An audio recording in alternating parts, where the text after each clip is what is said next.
recreo.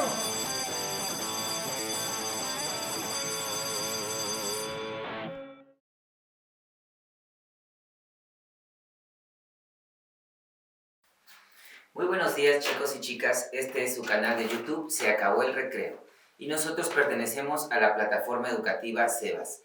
El día de hoy en nuestra clase de historia hablaremos de la expansión europea, pero antes entenderemos cómo se encontraban algunas civilizaciones del mundo cuando comenzó este fenómeno.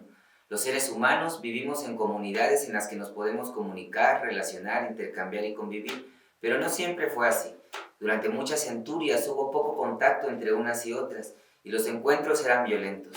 Desde el siglo XV esto empezó a cambiar y desde entonces nos relacionamos con grupos distintos al nuestro. Pero ¿qué pasó en el siglo XV? ¿Qué evento o qué acontecimiento importante fue lo que hizo que voltearan la mirada a los europeos hacia otro lugar distinto? El descubrimiento de América. Hablemos de la expansión europea. A mediados del siglo XV y hasta mediados del siglo XX, caracterizados por descubrimientos como la pólvora, la brújula y la imprenta, que aunque no eran suyos, los estaban utilizando y los estaban desarrollando, en Europa se implantó un dominio religioso, cultural, artístico, económico y hasta político. La moderna civilización europea se fue a los estados de Asia y ahí fue como donde comenzó la expansión de estos imperios de Europa. Es el proceso fundamental que explica que a finales de la Edad Media, los primeros estados-nación en Europa Occidental, primero Portugal y España, y luego Holanda, Francia e Inglaterra, protagonizaran la era de los descubrimientos, continuada a lo largo de la Edad Moderna con la colonización europea de América. Pero ¿cómo estaba el mundo alrededor de los estados europeos al comenzar su expansión? Para esto vamos a hablar de tres imperios, el otomano, el imperio chino y el imperio mongol. El imperio chino en el siglo XV, en el extremo oriente de Asia, la cultura china florecía desde hacía más de 3000 años a orillas del río Huanghe o el río Amarillo. Grupos de agricultores vivían de los productos de arroz, desarrollaron el arado, el bronce, la escritura, también algunos productos e inventos que, como les mencioné, los europeos los estaban utilizando, afianzándose como si fueran suyos, cuando en realidad los chinos tenían siglos que los habían desarrollado. China era una de las religiones más ricas y pobladas y prósperas del planeta. Para entonces ya habían construido su muralla en el siglo XV, que es considerada una de las maravillas del mundo moderno. Al comenzar el siglo XV, cuando los portugueses apenas navegaban por África, los chinos eran una potencia que ya había surcado los mares de África y de Asia.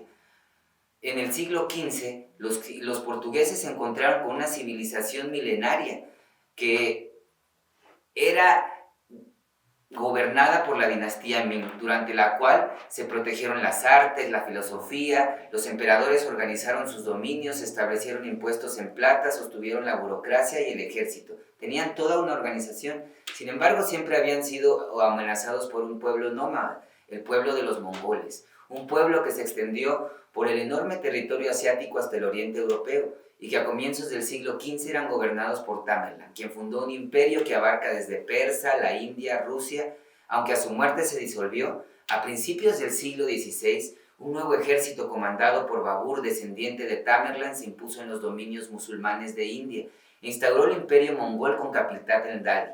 Los Shah o emperadores indios Babur Akbar y Jahan afirmaron su poder en el norte y centro de la India, con lo que se inauguró una época de esplendor económico y cultural que perduró hasta el siglo XVIII. Si bien difundieron la religión islámica, fueron tolerantes con la mayoría de la población que practicaba el budismo y el hinduismo. Otro pueblo de origen mongol convertido al islam, el turco otomano, adquirió presencia militar en las regiones cercanas desde el siglo XV, sometiendo numerosos pueblos en la península Anatolia, donde enfrentaron el antiguo imperio bizantino, heredero del romano. La organización política de los otomanos giraba en torno a la guerra. Poseedores de excelentes caballerías, conforme avanzaban sus conquistas, iban conformando ejércitos más poderosos, lo cual los volvía una empresa atractiva porque cedían propiedades a los participantes. Los genízaros, los soldados más valientes y más adiestrados mercenarios, individuos que peleaban a cambio de un pago y reclusos enrolados en el ejército, mediante la leva o el alistamiento forzoso, formaban parte importantísimo de este imperio. En 1453, Se estableció la nueva capital de Estambul. Entre otros aspectos, el Imperio Turco Otomano se caracterizó por un desarrollo cultural que integró elementos cristianos, pero con predominio del Islam. Durante el gobierno de Soliman, llamado también el Justo o el Magnífico, se impuso la elaboración de leyes y la administración de justicia. Como podrán ver, algo recurrente en nuestra clase de hoy es hablar y mencionar del siglo XV. Como yo les mencioné anteriormente, cuando ocurre el gran acontecimiento del siglo XV, que es el descubrimiento de América, los europeos voltean la mirada hacia este continente que antes no sabían que existía. Mientras tanto, sus expediciones y las cruzadas eran en Asia y en África, bajo el pretexto de querer recuperar Tierra Santa. Solo era un pretexto, porque en realidad todos sabemos que lo hicieron para apoderarse de sus recursos naturales y de los recursos más importantes como el oro y como la plata. ¿A qué les suena todo esto, chicos? ¿En dónde más sucedió esto? Eso es lo que nos sucedió a nosotros en América. Antes de que se descubriera América, las potencias europeas como Portugal, Francia, España, Inglaterra e Italia se estaban peleando por conquistar Asia y África, y todo lo hacían en nombre de Dios. Pero en realidad lo que ellos querían hacer era establecer colonias para poder fortalecer la economía de los principados a los que pertenecían o de los reyes a los que pertenecían. Así fue como comenzó la gran expansión europea, primeramente hacia Asia y hacia África, gobernando, impusiendo sus normas, imponiendo su sistema de creencias en estos territorios. Pero cuando los conflictos estaban más duros, ¿qué es lo que sucede? En el reino de Castilla, a partir de ciertos descubrimientos y exploraciones, encuentran que hay otro pedazo de tierra llamado América.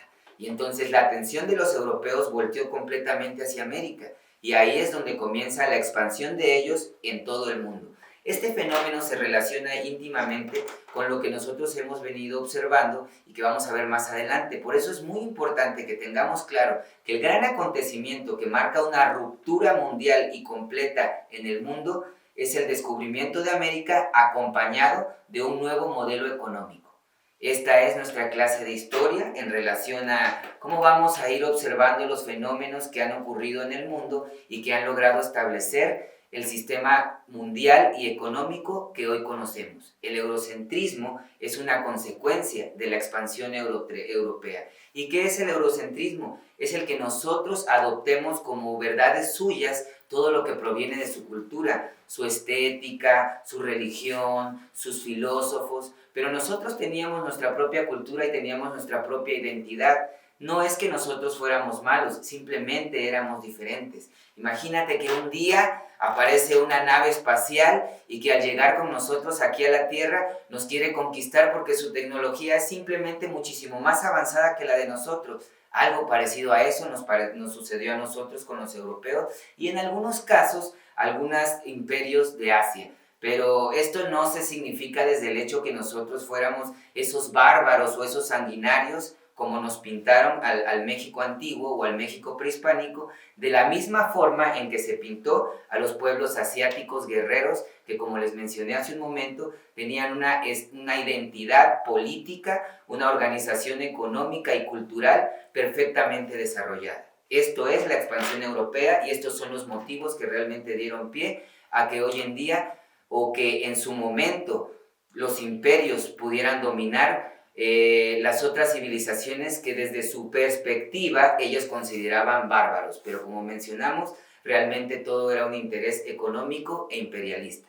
Esta fue su clase de historia del canal de YouTube Se Acabó el Recreo. No olviden que en nuestro canal tenemos todo un universo de materias en la que ustedes pueden estudiar acerca de las materias que observan en la secundaria desde este nuevo lenguaje que ahora a nosotros nos hace poder comunicarnos, aunque tú estés del otro lado del planeta, con el hecho de que hablemos español.